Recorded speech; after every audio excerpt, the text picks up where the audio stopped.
Also a huge financial burden, which brings us now to the economy. You know, for a great many people, it's become a system that is in part broken, and in part a result of the 2008 financial collapse. So how do we climb out and get to a place of progress? Well, you know, big problems need big ideas. And here's one. Start with this: money. And throw it away. Sounds crazy, right? Well, now we're going to talk to someone who thinks this might be exactly what we need. Peter Joseph is a filmmaker and also the founder of the Zeitgeist movement. Hey there, Peter. I'm, of course, simplifying here. It's not just get rid of money or currency. It's instead making this monetary-based economy, you make it a resource-based economy. Talk about what this actually means.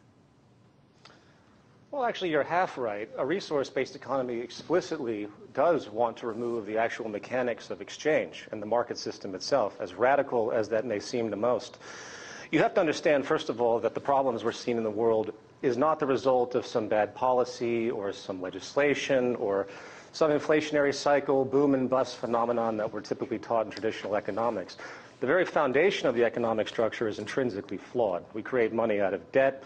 We charge interest on it, which doesn't exist. We create the principal, but yet the principal plus the interest is always outstanding. People, it's a game of musical chairs, to put into a singular phrase. Everyone systematically suffers through this system, and it's offset.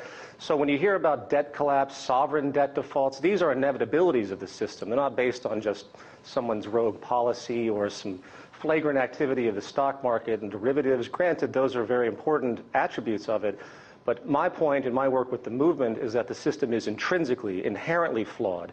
And for us to get on a scale, on a pace, in a way to make our society sustainable and not suffer all these economic consequences, we have to get down to the life ground of what actually supports human life, what we've learned from the natural world, the systems that actually generate food. When you realize this, we live in a technical reality, not a monetary one. And if we, for example, one child dies every 5 seconds from poverty and preventable diseases on this planet. This is, of course, unnecessary technically. We could easily feed everyone on this planet. And when you extrapolate that train of thought, when you take a technical perspective as opposed to a monetary perspective, we see we can resolve just about all of the major human woes on this planet by restructuring the entire economic phenomenon to be truly economic, meaning, well, Peter, you were talking, though, earlier sustainability. About... You were talking earlier, and you said, you know, everyone suffers by this system. I think that maybe, let's clarify a little bit. A lot of people suffer, but there are some people who want to keep this system exactly how it is. Isn't that right? Yeah, I'd say the upper 1% certainly has a prime interest, has a very easy way to justify the fruits that they've claimed. We have 1% of the world's population owning 40% of the planet's wealth. If that isn't a signpost to the intrinsic flaw of this system, that it's there to perpetuate one class over another, I'm not sure what is. So yes, the upper 1% has a very vested interest, and naturally that carries on to the governments, which are essentially funded and supported by the corporate institutions. And I know you've continue this. You've written about this large gap between the rich and poor, and I know one point that you've made in your writings is that America is one of the most socially immobile countries in the world. I kind of had to stop and read that again when I saw that, but basically what you're saying, I think, is if you're born poor, chances are you'll stay poor, other than, of course, a few exceptions. Yeah. How does this change under the zeitgeist system? Well, it's not the zeitgeist system. This work builds upon research by the name of Jacques Fresco, which builds upon researchers from the past 150 years, people that have continually thought about a different economic model, not based on monetary exchange and all of the intrinsic problems that come out of that. The Venus Project is something important to mention, which I suggest people look into. That is a partnership with the Zeitgeist movement. And it's a blueprint system based on referencing natural law. What that means is you actually get to the life ground, as I mentioned earlier. You look at what it means to make a human being, what it means to meet the needs of the human necessity, from obviously the bare necessities to all of the emotional and biopsychosocial phenomenon that actually generate our behavior, generate our well-being, our mental health. When you put all this together, which is a completely technical orientation, very limited when it comes to human opinion, this is what science has given us, by the way, you see that the current economic model is stuck in time. It's not actually representing what meets human needs. And the more you step back and look at how we could technically provide for the human population, eliminate war, eliminate famine, eliminate poverty, eliminate 95% of most crime, which, by the way, is monetary related, you begin to see that an entirely new approach can be taken. It's very difficult for me to describe that to you in a very short little segment, but a resource-based economy is based upon resource management intrinsically. Monetary relationships don't manage anything. We have cost efficiency. We have all of these things that inhibit our ability to create sustainable goods. We have established institutions that are constantly trying to preserve their market share. It's essentially a mafia orientation. It's one group against another. Everyone's battling, and we have this illusion that somehow it's for the betterment of us, that we have this self-interest, and it isn't. It hasn't. It's provably not if you look through history and what we're actually doing to ourselves. And we're on a train wreck to a complete environmental disaster and a social disaster. Peter, I want to interrupt you real quick. I can just hear the bad election commercials in my head. You know, if this movement gains momentum, the people who the system does benefit are going to come back, and this is what they're going to say. They're going to say, he wants to bring us back to, you know, he wants to make us a communist society.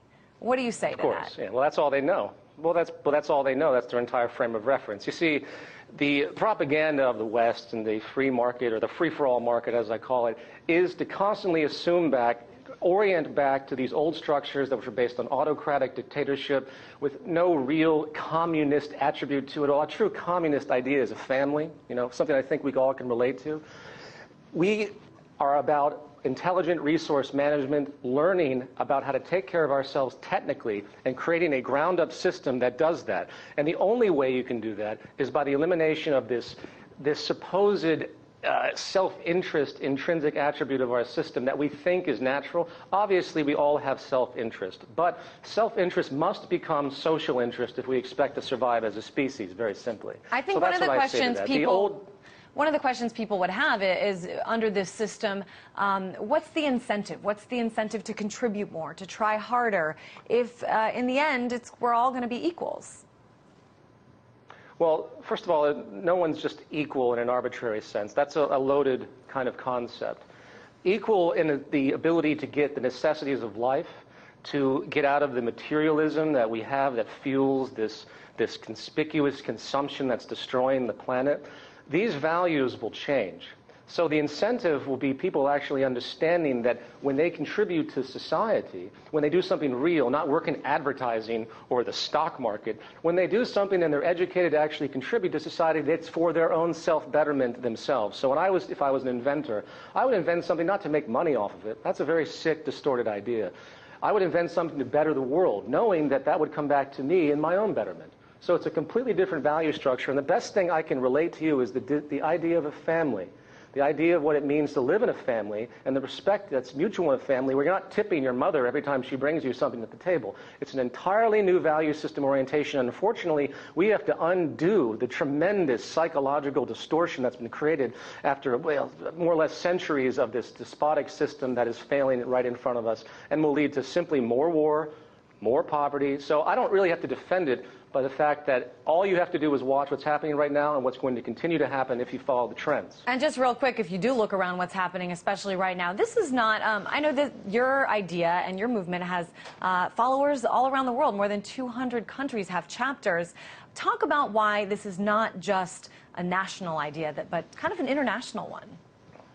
Oh, absolutely. Well, sovereignty is essentially a mirror of a corporate concept. It's a self-preserving idea. The world's going to have to learn to work together. I'm sorry to say to all the politicians out there, jingoistic, patriotic. In the words of Albert Einstein, patriotism is a disease. It's one world, it's a single round planet, and it's time we recognize it as such. We have to manage the world in this way, too, so there's a firm technical reality. It's not just philosophical. So the zeitgeist movement is about bridging the difference between all races, all nationalities, all religions, everything that divides us, because we all have to come back to the basic necessities of life. And we can't even get that right within the monetary system. The suffering is unacceptable and not necessary. So it's a global movement firmly. Unfortunately, we're out of time, Peter, but certainly a big idea in this time that is filled with some really big problems. Peter Joseph, filmmaker and also founder of the Zeitgeist movement.